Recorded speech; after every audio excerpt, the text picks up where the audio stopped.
Gary from the Shawnee Public Library, which is the home of Story Dancer, a horse in the Horse in the City community public art presentation. Public art reflects the uniqueness of a community and invigorates public spaces. It adds value to the cultural and economic vitality of a community, and it enhances the quality of life. I want to welcome former Mayor Chuck Mills, who was instrumental in the facilitation of the Horse in the City public art presentation here in Shawnee. Chuck is the former mayor of Shawnee, Oklahoma from 2004 through 2008. And under his leadership and because of his determination, Shawnee now has the Horse in the City art presentation. So Chuck, where did the Horse in the City project originate? Well, it all started with the centennial, the Oklahoma Centennial in 2007. And every community in Oklahoma was trying to figure out how they were going to be a part of that celebration. Brad Henry, our Shawnee native, was the governor. And so, we kind of tried to incorporate him into the centennial. And if you go over to the city hall, you'll see that on one side of the horse is the first governor in 1907, Governor Haskell, and on the, right next to him is Governor Henry in 2007 from Shawnee. Did you select horses for this Horse in the City project? We didn't want to copy the buffalo. And so we thought, that maybe what else is in this area? Deer, other wildlife. And then we say, well, no, how about horses? And so we decided on horses mainly because they were used in the land run, and they were used in farming and, for entertainment. And, at one point we were the quarter horse champion of the world. So, and of course we're known for rodeos. And so we have horses everywhere. Everyone in the community, once they saw the horses out, they're all like, I want one of those horses. So I developed this into a project. So tell me a little bit about what the horses are made of, and then go through the steps of how they go kind of from when the sponsors get them to when they put them out in front of their business. That are made out of fiberglass. And that fiberglass is so much stronger. And we had different designs in too. We had the rearing horse, the rearing thoroughbred, which we didn't have before. All we had was a standing thoroughbred. Had a rearing thoroughbred, a standing thoroughbred. We had a quarter horse, and we had an Arabian. So people got to pick the style they wanted, and it was $3,000 for a standing horse and $3,500 for a rearing horse because they were more expensive. And those things are 8 feet tall, but they're hollow.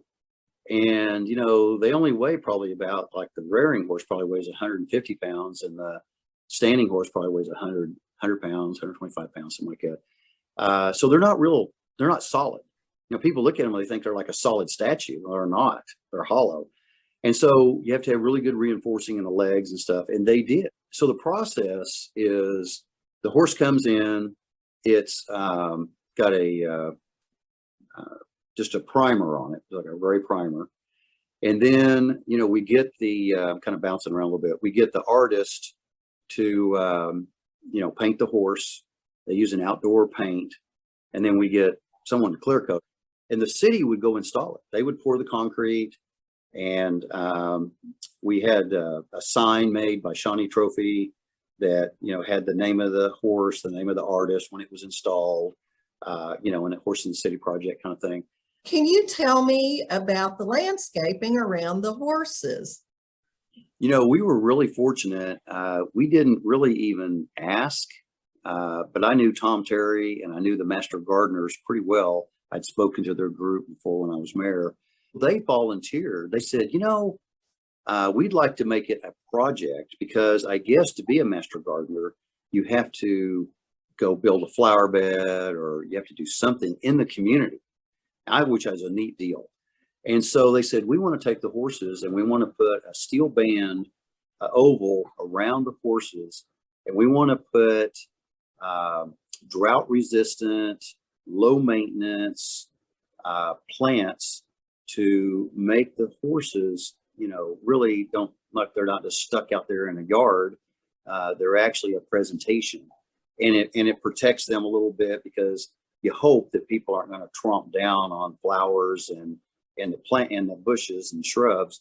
And I think for the most part, that's worked pretty well. Chuck, do the horses require maintenance?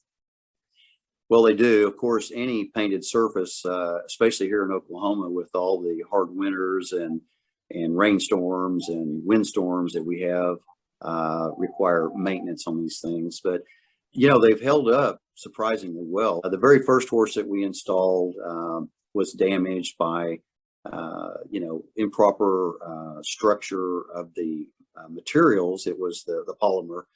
And, we had a couple of people get on one of those horses and broke the legs off and took it to their apartment.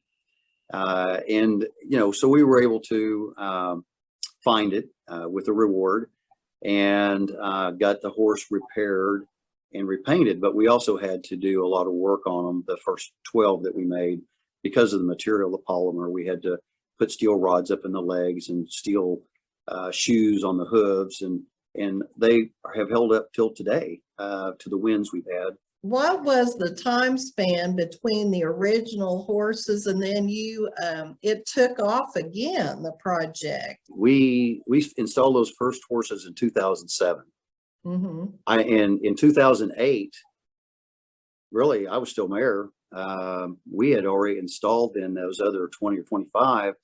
And then there was a third project level. And I did the same thing. And we sold in another, 15 horses or 15 or 18 horses at that time. We're into almost the rehab mode now.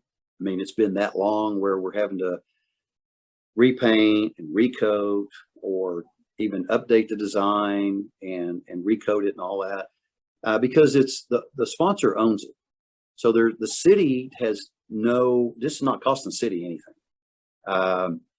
And all this rehab doesn't cost them. So the sponsor has a choice. And we did this contract, and the choice is if this horse ever becomes damaged or needs painted or whatever, it's your option to either have it repaired and repainted or take it out of service. Fortunately, most people have repaired them. So after, starting this project and then seeing it continue, how do you think that, well, of course, Shawnee has embraced that, but so what do you think about having a public art presentation? What's your feeling on that? Has that been a wonderful thing? To me, it's just kind of a cool thing, showing that the community has a lot of character, and it's part of our culture, and that, we celebrate the talents of the artists we have. And I think it's important that we continue to do that. And it's such a fun project. And people they say it makes them happy. It's something colorful and in their normal day. And I just think it's a neat project. And I really wanted this to be a draw for business in our community, so people come to their business. The other thing is putting these at all the entrances is kind of like sprinkling breadcrumbs throughout the community. It's like, oh, there's a horse. Oh, wait, there's one down there. And there's one. And pretty soon they're into our community and they're looking around going, hey, this is a pretty neat little town. Where they would have just stopped in off the highway, got gas something to eat, and headed bound out, Instead, we actually might have drawn them in. And so that was some of my other method to my madness in marketing. Well, Chuck, I want to thank you so much for visiting with us today and telling us about the Horse in the City Art Project. Well, thank you for inviting me, and I'm always happy to talk to anybody about that project. Join me for the second part of Horse in the City a public art presentation that changed a community. Local artist Julie Blackstone, who took the lead in the library's public art teen program, will talk about the project from selecting the design to painting the horse to the completion of the project.